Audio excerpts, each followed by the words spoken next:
On this episode, we have Annika Harris. She's an amazing Reels coach. She's completely blown up her Instagram. Literally has gone from running a marketing agency to Reels coach. And in that period of time, she's been able to create a passive income to even retire her husband. She is an amazing person, super valuable tips. I hope you enjoy.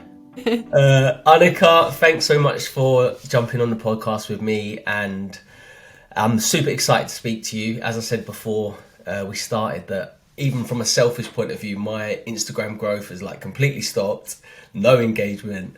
And I look at your reels and what you've done with your business, and I'm like super jealous, the community you've got, how quickly you've grown. It's just, there's so much that I want to learn myself from this conversation, and I know my audience will. So yeah, thank you so much for joining me today. I really appreciate it. You're most welcome, Danny. Thank you for the invite. I'm really excited to talk about Reels, my absolute favorite topic.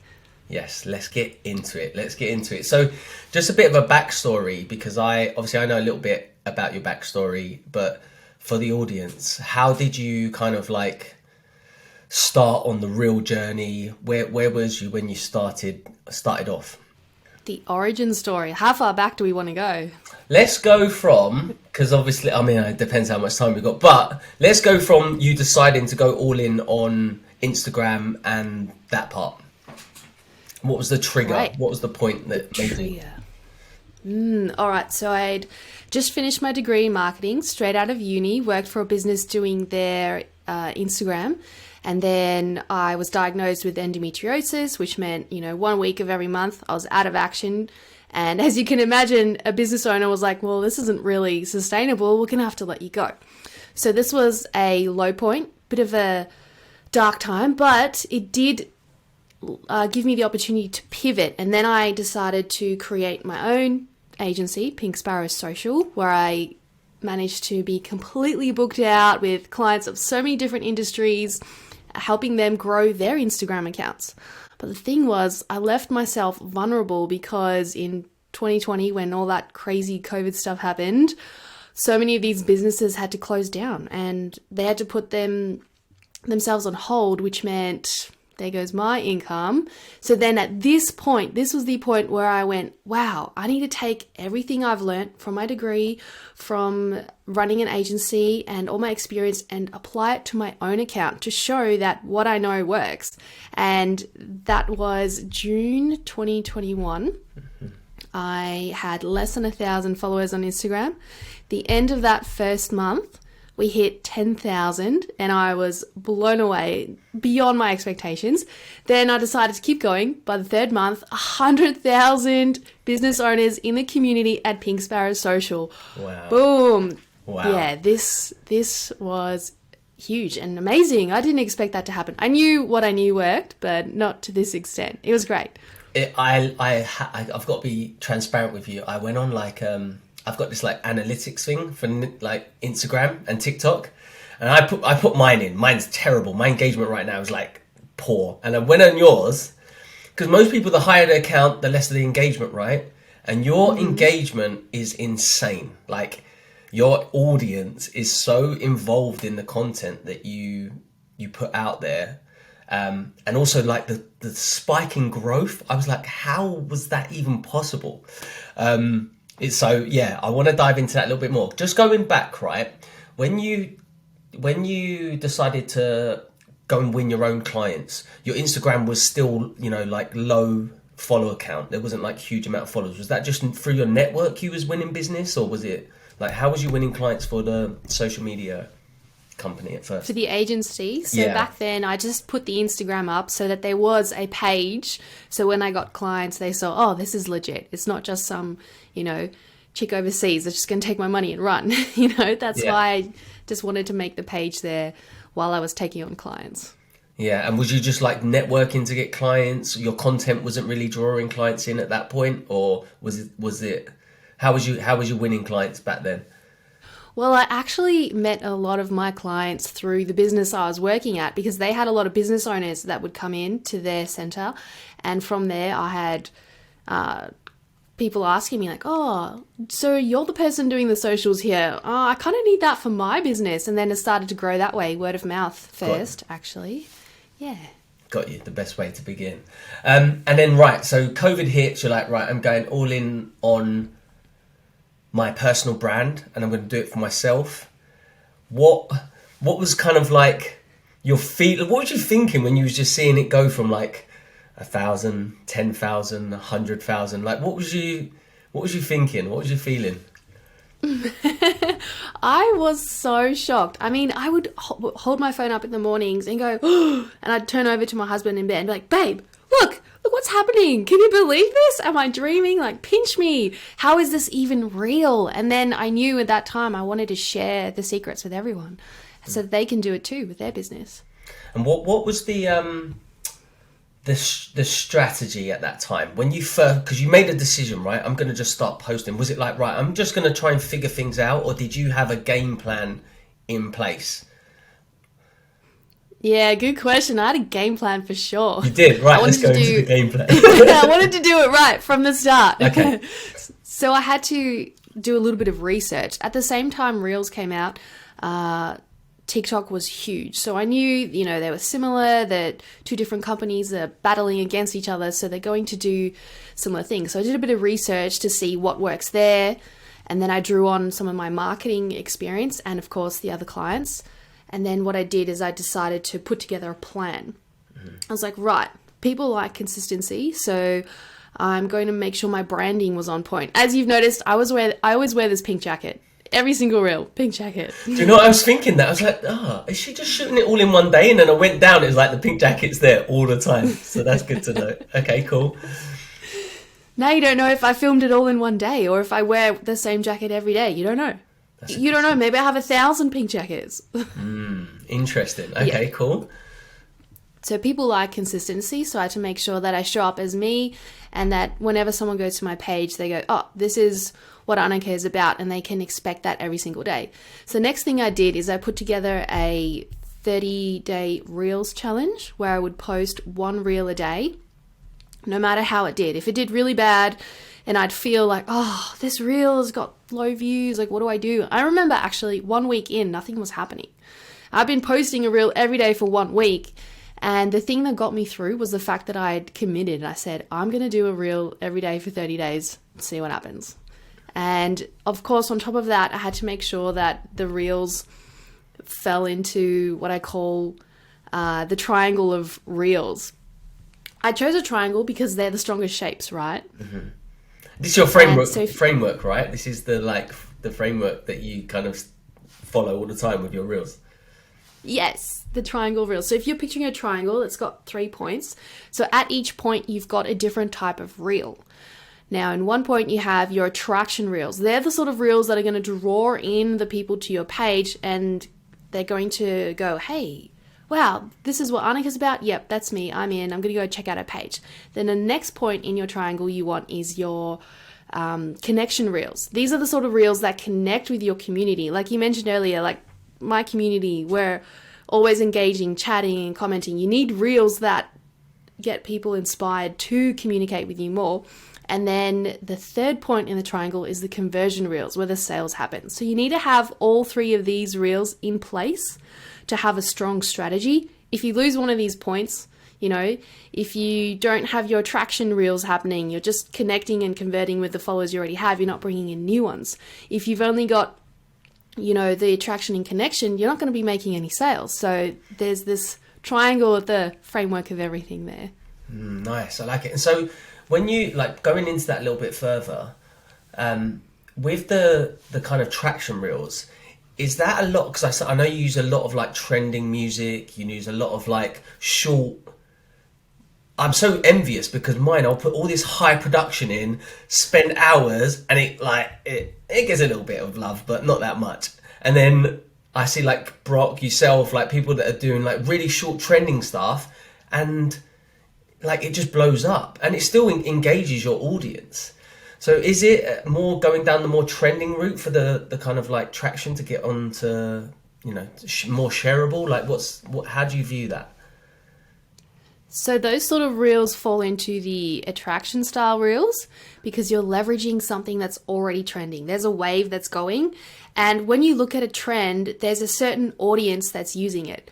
So as a little strategy inside of using trending audio, I like to make sure that the type of people that are using that trend are my kind of people. Because if I'm jumping on a trend that's all about puppies and dogs, which is cute, but everyone who's using that trend are posting videos of their dogs, they're not going to connect with me and my brand. So you have to make sure that when you jump on a trend, it matches your audience and what you're about. So that's the first thing you want to do when you're jumping on a trend. The next thing you want to do is sort of add your own little flair to it. Trends are great, but they can get overused, overdone. So you want to be a little bit unique with how you approach these trends. So yeah, I reckon they're a great way to attract your audience by leveraging the people that are using that trend. I never looked at it like, because I always thought about, like, I always put off doing trends because I think, is it right for my audience? Because let's face it, people that like build funnels, run ads, course creators, it's this mental block of like, maybe I'm being too precious, to be honest with you, but I don't do that. But then you're saying basically look at how you can apply that to your niche and look at the people using that trend and then apply it, basically, is what you're saying, right? Yeah, you can give it a try. It's kind of like Willy Wonka at the chocolate factory. In order to find that golden ticket, you have to go through Wonka bars. You need to post different reels, try different strategies to see what works for you till you find that golden ticket, which is the type of reel that works for you. So some people, trends work great. Other people know they like the long form talking content, which their audience loves more. Me personally, I like to do a mix. Make sure I do each type in the triangle. Do you have like a let's say if you're looking over a week, do you have a system of like, right, attract, convert? Do you have like day by day what you're going to do? Is it pre-planned or is it more like sporadic? I used to have it all pre-planned before I had my baby, and now I've set it up so it's a bit more lucrative. Like if I need to have more people coming in, I go, all right, I'll pick one of my draft reels I've got ready and post that one. So yeah, I think now that I have a child, I use my business a bit differently. A lot of people, what they do is they look at an account and go, oh, look at what they're doing. They're only posting like once a week or once a month, and they're still growing. But they're forgetting that that's not how they started. Like you heard my story. I started with one reel a day for 30 days because you have to lay the groundwork. You have to build that community. You can't compare someone's end game to your start game. You have to do the stuff that they did when they first started. You can't jump to the end there. Is what I definitely want to get across. Yeah, that's so true. It's very, very true. Because a lot of people do that. They'll look at where you're at now and they go, oh, I'm just going to replicate that. But they don't actually know like the starting point for you. Yeah, I completely agree. The thing that I was...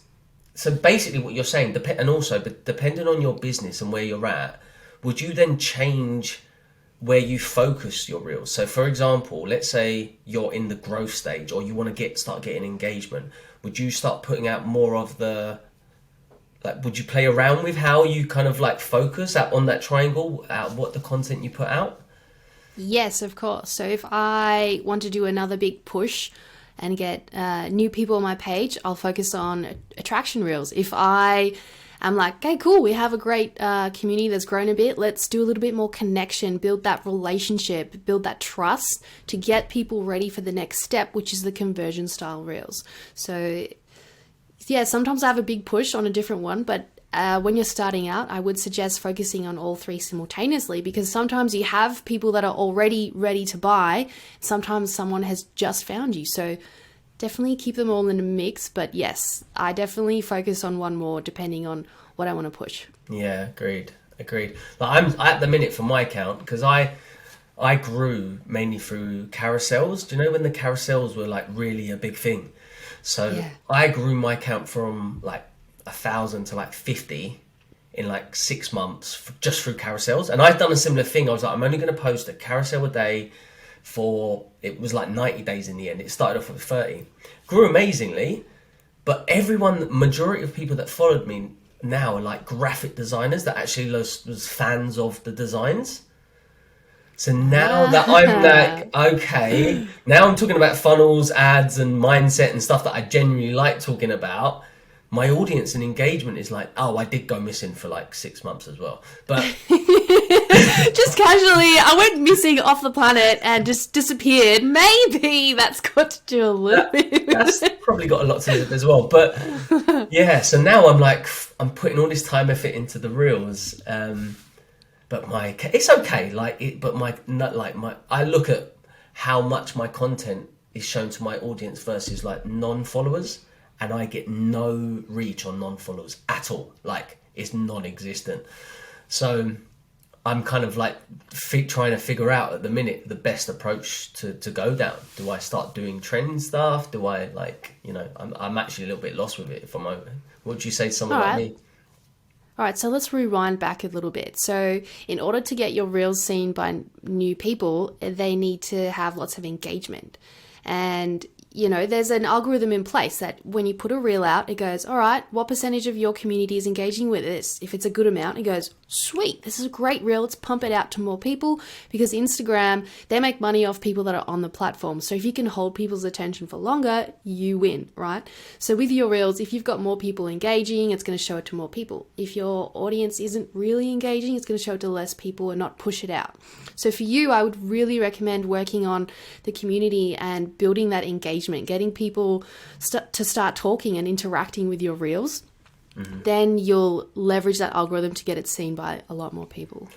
Now, I have a question for you, actually. You said you were doing carousels and lots of designers were following you. What information were you posting on your carousels? It was a mixed bag. It was more branding. There was a lot of branding stuff going on. There was some ads and there was some sales funnels, but more like branding. It was the similar things that I do talk about, but I do know it was a lot of the audience were graphic designers. Because it was all very complimentary on design, and the carousel community at that time was big, right? So anyone that wanted to start designing carousels would follow like the top carousel creators. So I still spoke about what I wanted to, but I would say like 75% were there because of the design of the carousel, not necessarily the content. That's my opinion. That's being harsh, but it's just generally what I think. I can totally see what you mean. I followed a few people just because they made amazing carousels. Like, this design is incredible. How do I make these carousels? So I know exactly what you mean. You had people following you for those reasons. So again, that plays into the algorithm. If you've got people following you for, design, and then now all of a sudden you're posting reels on sales funnels, there's that disconnection, because they followed you for one reason and now you're slowly shifting. It'll take some time, but it's definitely doable to change your audience, and some will leave, and that's a good thing. If you lose followers, it's a great thing because they're the ones who are crickets. They're not actually paying attention to your content. They're the dead weight that's not engaging with it and then tells Instagram, hey, this is a terrible post, stop showing it to people. So they're doing you a favor, and it takes time when you're transitioning from one audience to the next. You just have to keep pushing through with that. Grind it out. Okay, so question for you. When it comes to the community, because yours is insane, like genuinely, I was looking through the comments and it was like, I saw one that had like 1,000 comments. I was like, how does that even happen? I think it was actually a conversion one where you got someone to message, comment. But how do you normally like set out to get engagement on a post? What are some of the things that you would do to get engagement? Is it in the caption? Is it in like, would it be a longer reel and not so much a trending one? What would you tend to do? Mm-hmm. So it's all in your call to action, what you tell people to do at the end of your reel. It could be in your reel, it could be in your caption, but it's your CTA. What are you telling people to do next? Are you telling them to comment? Are you telling them to save, like, or share? Because you really need to tell people what to do.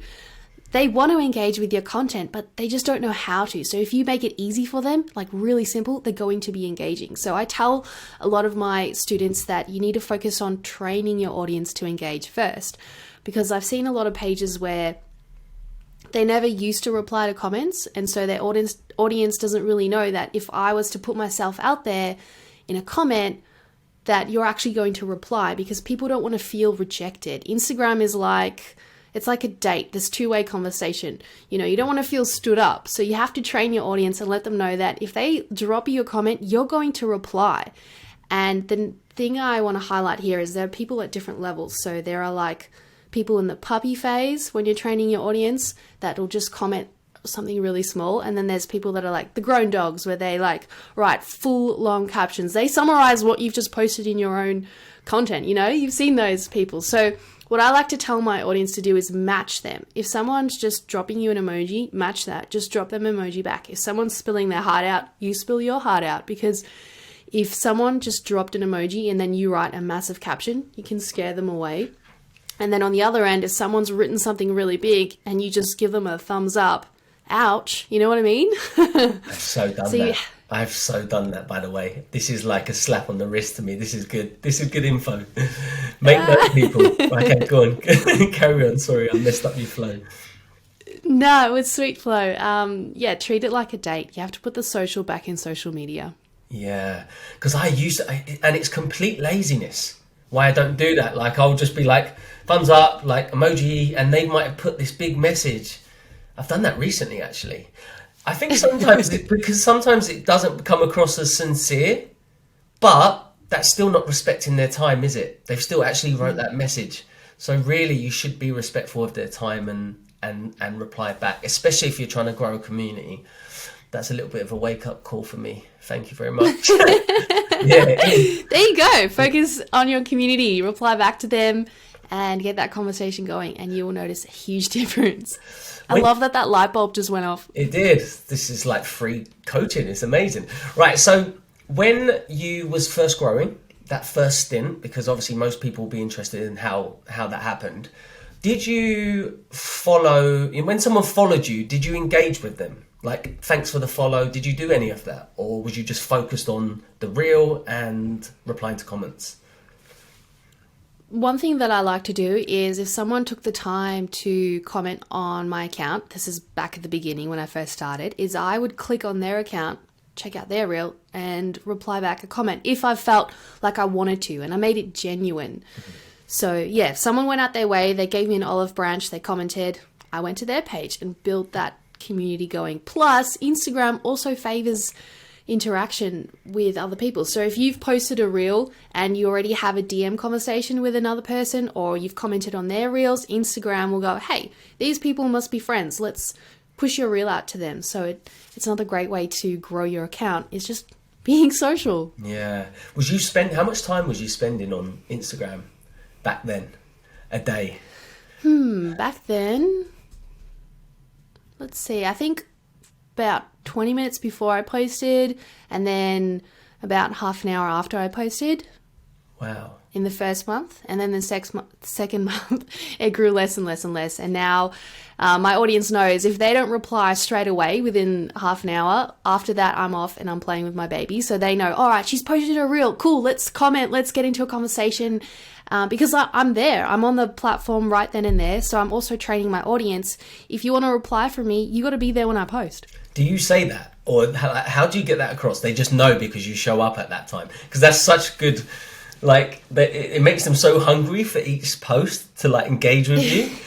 And then also because they know that you're a mum and you value your time and you have a family, they know that that's the best time to get you, right? So it's a great way to have trained them. Is it something you've actively like done? Like, have you said that, or they've just picked up on your rhythm of posting and commenting? I reckon it's a bit of both, and you dropped a keyword there, rhythm. So if you can stick to a regular time slot where you post your reels that suits you, your audience will learn. There are so many coaches out there saying, oh, you have to post at 9 a.m, you have to post at 3 p.m, after school drop off or pick up. No, you post when you can show up, because if you're posting at a time when you're not ready, you're not going to be there for your audience. And they're going to feel that, and you're going to start resenting the process. So you need to show up consistently at a time that works for you, and your audience will show up then. Yeah, I agree. I've been doing that. I mess around with times and it's just so inconsistent. So yeah, it's something that I need to get back onto. Okay, so how quickly, because you've got courses, you've got a masterclass, I think, and you've got an amazing Reels course, right? Is it a coaching program, or is it kind of like just an info product? What's the package? How have you packaged that? It is a online sort of coaching program because I'm there on the screen with you, so you can press play and take it in your own time. Okay, so it's got that feeling. I have students messaging me saying, wow, it really feels like you're in the room with me. And that's what I wanted it to feel like. So it's like you have me one-on-one indefinitely. Yeah, amazing. So what point in that growth did you launch that? Because we spoke about conversion. Like, how quickly did you monetize your growth?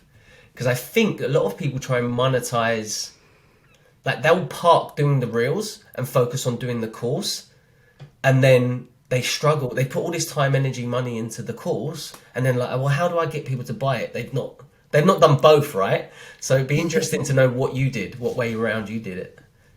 Great question. So I did both at the same time. You know, a great way to build hype is letting your audience in on that behind the scenes. You know, as I was making slides, I'd get up my phone and I'd use Instagram and go, hey, look at these slides I've just made for the course. I'm really excited to share them. This is what I'm talking about. Or I'd show behind the scenes of, look at my office setup. My laptop is stacked on a pile of books and I'm wearing like this onesie and I've got a hot cocoa in my hand. This is my setup for the day. So people are getting to know you and you're starting to build this hype that something's coming, you know, because you're showing this behind the scenes look. So I would really suggest growing your account at the same time that you're creating your product, even if it is little baby steps at a time. Definitely do them both. So for me, after the first 30 days, I was like, wow, 10K in 30 days, I'm writing an ebook. So I shared some gold nuggets in an ebook. And then by the end of the 90 days, I was like, all right, let's put this into an online program. So at the same time, I started creating Reels Academy, and then the 1st of January, I launched it. So what's that? September, October, November, December, January. Yeah, like 5 months. Okay. How long did it take to build? It took me 5 months to make the whole thing. Okay, cool. But I'm a bit of a perfectionist. Like, I use like ScreenFlow. I've got my phone recording at the same time as my face and my slides. So everything's like really high tech, which I think, you know, looking back, if all I did was my voice and some slides, I would have pumped that baby out in a month.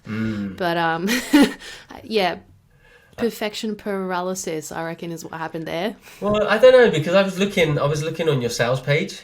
I think it's on Kajabi, right? And I was watching a video of the slides. Like, oh, this is cool. Like, it's all coming in at the same time. It's got animation. You know, normally people do like a walkthrough video. It's like a loom, and it's just like them clicking buttons on their screen. It was like very smooth, so I could tell that you'd put a lot of time and effort into the quality of the production of it. So that definitely like stood out to me, like where you were showing people what they're going to get. I thought it was pretty cool. Thanks. I had a feeling you would check out my sales page, because I saw on your page that you've put together this document where, you know, you've analyzed people's sales pages in different industries, and you've gone to your audience. Hey, I've done all the work for you. I've analyzed everyone. Here it is for you on a silver platter. Pick your industry, mate. Yeah, I'm trying to build it. Like, it's something we use internally at our agency. So if we get a client in a different niche, it saves us time going to research different offers and different products and how they've packaged it. But I was like, because I'm starting to realize a lot of my audience are actually agency owners, or like starting out funnel. Like, as my audience is switching now, the newer audience is agency owners, people that want to build like funnel agencies, ad agencies. So I'm like, it's probably be a useful tool for them. So I guess I'm doing that whole teasing thing at the minute. It's like, oh, this is what I'm building behind the scenes.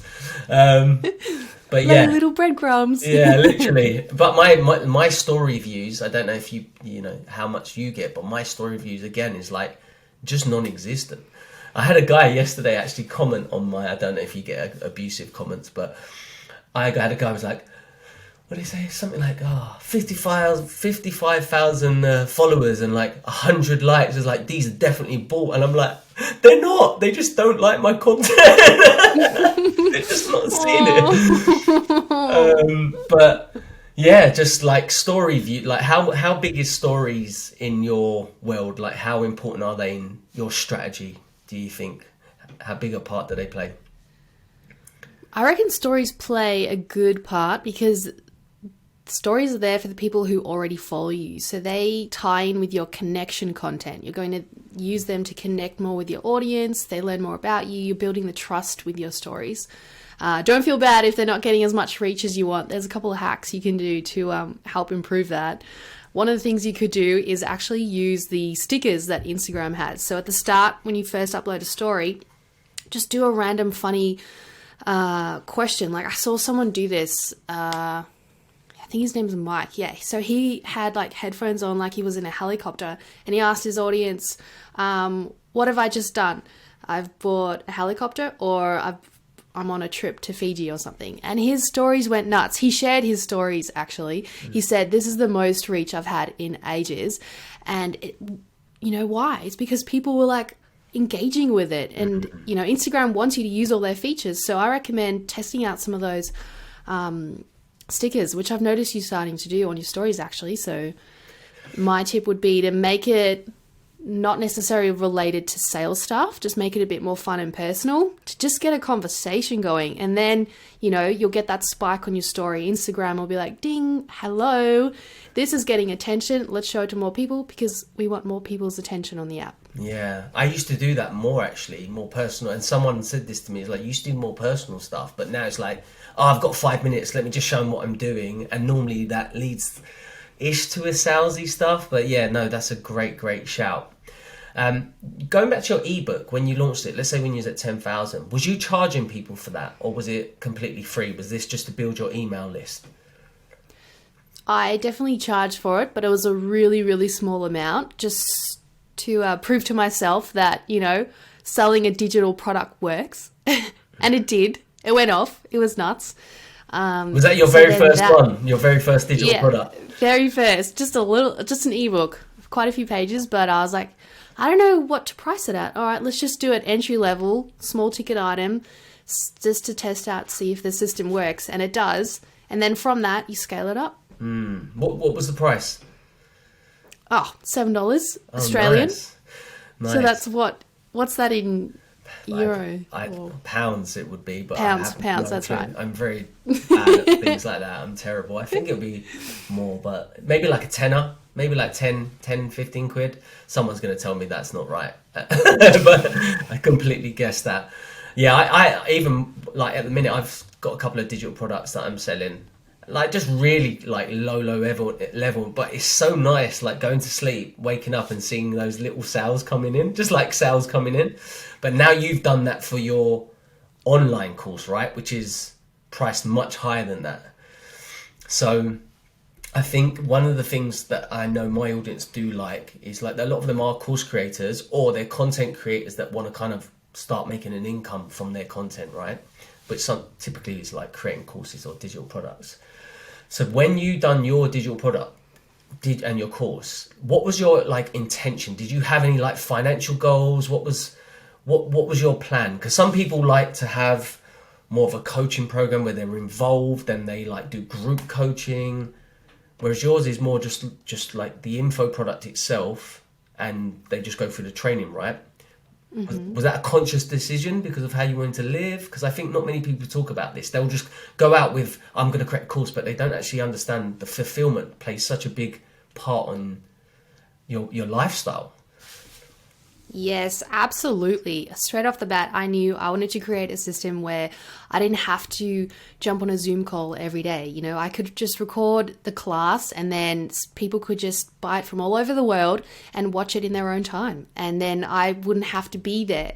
So then I'd create all this freedom to live the lifestyle that I want to. You know, I'm now able to wake up every day, play with my daughter, and, you know, I check my phone and sales are coming through. It is the best feeling in the world. I mean, my husband is there too. So he'll be in the other room, either listening to a podcast or writing or reading. Then he'll hear us in the room giggling. Then he'll run in the room and pick her up and just kiss her on her belly. And it's just, those are the precious moments which he doesn't have to give up because he doesn't have to go work a 9 to 5. I mean, my husband is now retired and we get to live our life together.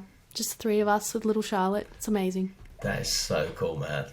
That is amazing. Literally, it's so inspiring because so many are in that rat race, right? This is like where they want to be. And you've managed to do it in how long? Like 2 years? Obviously, I don't want to just focus on the 2 years or the shorter period because it's also like the X amount of studying and the X amount of agency and the X amount of working for. So it's all built up to this point, but you've achieved it so rapidly in this process. What would happen, right? And just playing devil's advocate, what would happen if Reels stopped getting the traction they did? Like, do you have a plan B? Would you then like pivot in some way? Have you got a plan B in place? Oh, I would totally pivot. I mean, when I had to close my agency, I pivoted to Reels. I used to manage accounts and then I started coaching. So whatever happens, you just pivot with the waves. Yeah. I feel like a big trend at the moment is like chat. Have you used that? Chat GPT? GPT. Everyone is talking about it. I feel like it's collecting data on us. Have you seen the stats on it? It's like crazy.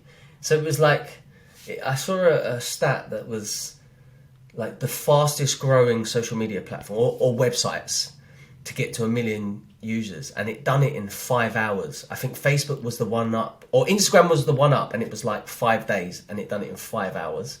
And they're already at 100, I might be sabotaging this, but 100 million users already. Whoa. So can you imagine the data that's being pumped into it? It's a bit scary. It does scare me a little bit. That is scary. That is insane. It's saving us time in the agency, because like even just like little things like sales copy, there's things that you can run, emails, you can run through it. So one of the things that I'm doing at the minute is, say if we get a client on and they do YouTube, you can download I think it's called Leap. Press the button, it takes the transcript of the video, puts it straight into Chat GPT, and then I just say, could you make this into an email for their audience? It's based on and it will do the email for them. And then I just send it back to the client and say, can you just look over it? Because sometimes it's really technical stuff that we don't know, right? But so it's saving time there. But I don't think they can show up and do Reels. That's one thing it can't do. That's one thing it can't do. Maybe you could ask it to structure one for you or give you the script, perhaps. I have tried. I'm going to be honest. I have tried. And I feel like I do need to... the block that I have right now is that I've done all of this, like, and this might be me, like this high quality, value-based stuff. But that's everywhere right now. Everyone's doing that. And it's like, how do I go to the more trendy stuff that's going to be more shareable and get more... And that's how do you actually find these trends? How are you finding them? Is there like certain hashtags that you follow? Like, how are you finding them? Well, hang on. So depending on who I'm talking to, I tell them different things. So for example, let's say a photographer was asking me, how do I find the best trend to use? Now, because they're in a completely different industry to me, I would say, all right, one thing you can do is, like you said, type in the hashtag photography, click on hashtags, then click on Reels because it gives you the option. Then it will show you all the top Reels. Then what you do, you're going into like a rabbit hole here. So you click on the top Reel from a photography account. Then you go to their page and have a look at all of their Reels. Find one that has a crazy amount of views. Wow, this is a great Reel that I could use. So you can then recreate that Reel. Or you go that one step further and you click on that audio, and what you'll find is other photographers using that audio, and then you go on their pages, find their top performing reels, and you keep going further and further and further down this rabbit hole till you find these amazing accounts that are, ahead of the game, pumping out the trends, and then, you recreate those ones. And put your spin on it. Okay. Yeah. Nice. Okay, so we're getting somewhere with that so then this is in like the planning phase, yeah? So you would get all of these accounts, have a look at what they're doing. You're doing research, right? You're seeing what's getting traction and what accounts are progressing. Then, do you then just like plan a day where you're going to be doing loads of reels? Like, is that how? Yes. Yeah. Okay. Cool. Yeah, you're all over it. It's called the batching method. Mm-hmm. You literally break everything up into these little batches. So you have your planning day, which we just spoke about. You spend time planning out, researching all the content you want to create, making sure they fall in the triangle of reels, and then you set aside a day to film, because we don't feel our best every single day. You know, sometimes things happen. You're not going to be able to film reels every single day. So you pick a day, you go, all right, this is a day I've set aside for filming. But the key here is you only do the filming. You don't do the captions, you don't do the text. And the reason for that is because it takes a lot of brain power switching between filming and then writing. If I was to film a reel and then straight away do the caption and then go back to filming again, I would waste so much time. So I just pump out those videos, boom, boom, boom, boom, one after each other, save them in my drafts, save them to my camera roll, make duplicates, all that stuff. And then another day when I'm in the zone to write, I just work out the captions and then, you know, I do my cover photos. So break them up into these batches. You'll be so much more productive. Research, film and edit. Would you film and edit at the same day? Depends what editing is. I mean, if I'm doing a transition, I have to edit it on the spot because, you know, I'm pulling off one jacket and putting another one on. So for me, that would be editing. That was a cool reel, by the way. That was a cool reel. I was very jealous, yeah. But okay, so if it's really like loads of transition, you edit straight away so you don't mess up the flow. Hey, I've got a tutorial on that. If you want to be able to do it, you can check out my page. I mean, what am I going to be taking? Like, it's going to be garbage, right? Like wigs, I could do it with wigs. I don't know. Well, you could do wigs. Oh, caps. I've seen this really cool one. Actually, I did it with someone else where you lift your head up and you've got all these different hats flying everywhere. It looked pretty cool. It sounds strange, but it's cool. It does sound strange. So how would I do that though? Like sales funnels, ads, like what would I be doing with my hats? Like different hats you wear in a business, or like what?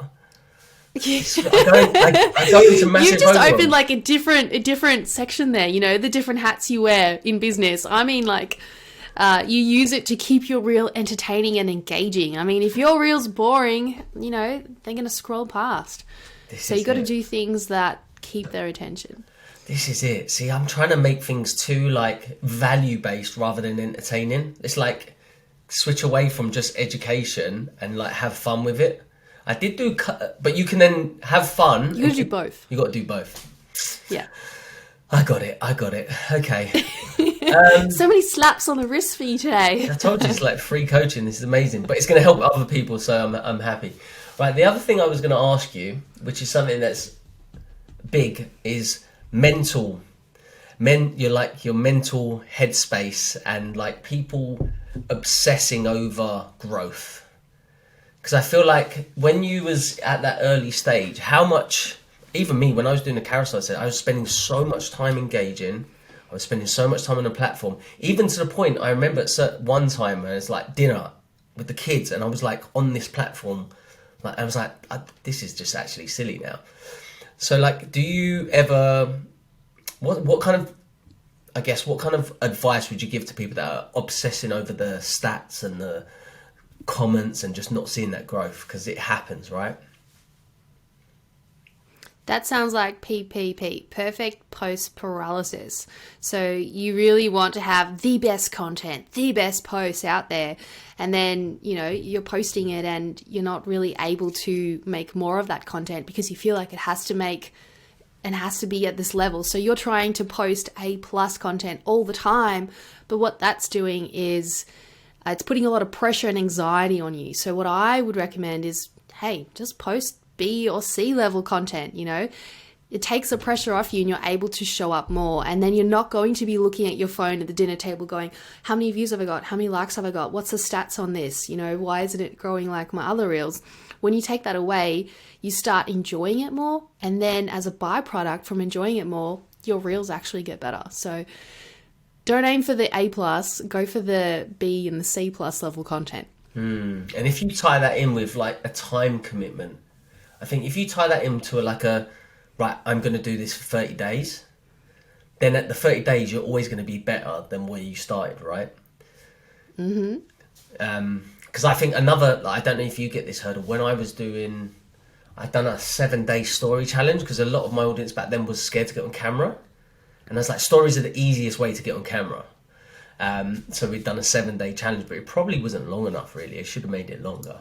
But what's kind of like the biggest blockers that you find your audience have when they buy that Reels course? Is it like getting on camera? Is it like overwhelm? Like, what do you find is the biggest blocker that they typically have? Yes, sometimes it's being on camera. The first hurdle they need to get through is that, you know, your face and your voice is the number one thing that sets you apart from all your competitors. If I'm looking at two different brands and they're selling products, and one person, it's just the products, I don't know who's behind it, I haven't seen anything about the owner. The other one is the exact same product, but the person is there, they're connecting with me, they're telling me their story, you know, that how they started the business, why they're doing it, and the impact it's making and all this stuff. Who are you going to buy from? You're going to buy from the one that show their face because you can trust them and you know, hey, this is a real person. This isn't just some scam on the internet. So I think the first hurdle is definitely being able to show your face and being comfortable with that and not feeling like it's going to scare people away, because the opposite happens. I mean, you could be the ripest peach out there. Of course, some people's going to be allergic to peaches, but you're going to attract people who love peaches. The right people will follow you and the wrong people will leave. Good advice. Good advice. And last question is more of a personal one, because what I'm inspired by with your journey is obviously naturally how quickly you've managed to build this successful business, but the way that you've retired your husband and you've had a baby in this process, like that's so inspiring. And I know there'll be, you know, people listening to this that'll be like, I would love to do that, but how do I juggle it? Like, how am I juggling all of this? Like life, home, work, trying to grow a passive income. Like what advice would you give them to how you've done it, I guess? Like how you've juggled all of this? Right now, how I've juggled everything. So I've actually put up a funnel system in place. You know, the whole system has been created. So all I do is I make the reels that funnel them in and it sells for me on autopilot. So if you want, I could share, you know, what those steps are and a little bit about them, because I think we're about to finish up soon. Yeah. If that's something you'd like to hear. Let's do it. Super excited about it. Okay, so there's 5 steps. Get your notepad out for the listeners. Step number 1 at the start of your funnel is your reel. Now, this one falls under the conversion style reels. I call this a problem solution reel. So what you're doing is you're sharing in a reel a common problem that your audience has, and then you're offering the solution, and then you're giving them a call to action. So here's the structure, you know, all put together for you. So for example, you'd say, help, I want to make better reels. And then straight after that, you'd say, learn how to with my free masterclass. And then you say, comment pink. So there you have your hook, your solution, and your call to action. That's the structure for your reel at the start of this 5-step funnel. Now, the reason why you want to get people to comment the word, your trigger word, is because you're going to funnel them into an automated message system. I mean, as you mentioned before, there was like 1,000, actually another reel I had like 3,000 comments, and there's no way I would have been able to reply and have a DM conversation with all of these people. So I needed a system in place that would, you know, do this automatically for me. So step number 2 is this keyword. And this keyword then brings you into step number 3, which is the DM conversation. In this DM conversation, you're chatting with them and you're qualifying them to see if, you know, the masterclass would be a good fit for them.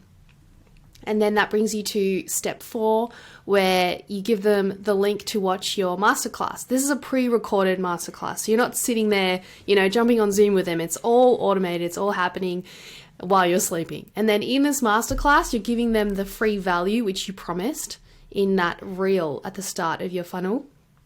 And then in the last bit of that funnel, you're giving them an offer. But the key is it has a countdown because it's going to expire. Now, a big mistake I see business owners make is they have a funnel system, but it's not evergreen. So what you want to do is you want to have an individual countdown for each person. So when people watch this masterclass, they have their own countdown with their own timer going off. And that brings you to the final step, is the email sequence. So people who don't buy straight away from your masterclass, they then go into your email sequence, which then follows up with them with the countdown that's happening, and then they purchase from you at the end of that email sequence. So that's sort of a really, really quick summary of the funnel I have set up. So when I'm sleeping, I've got sales coming through. I've got people watching my reel, they're commenting, they're having a conversation in the DMs, they're watching a masterclass, they're learning from me, they're introduced with an offer which expires, and then if they don't purchase right away, they'll purchase it on the 6th day at the end of the email sequence. So that's how you do it while you sleep. Nice. Okay. Oh man, I could talk about this forever now because you're talking about sales funnels. So just quickly, now you've opened a can of worms, right? I'm going to ask you a couple questions on that. So there's obviously going to be tech involved there. And I think one of the things that happens with a lot of coaches, course creators, they get overwhelmed with the tech side, right? So the automation part for the keyword, is there a software that's doing that? Yes. What are you using? ManyChat? Is it ManyChat? Yes. Okay, cool. Yes. So guys, check out ManyChat because it's so easy to set up and it's really easy to do. But basically, if someone types in that keyword, right, it will just, you can then make a flow with what response they would get, right? Oh, it's so fun. If your viewers want an example, just comment 1, 2, 3 reels on any of my reels and you'll see the conversation in play. And you'll see it's really fun. It's not annoying. It's, you know, it's more interactive and it's playful. Yeah, have a look at it. Amazing. Okay, cool. And so they have that chat, and then from there, that would actually deliver them the link for the training.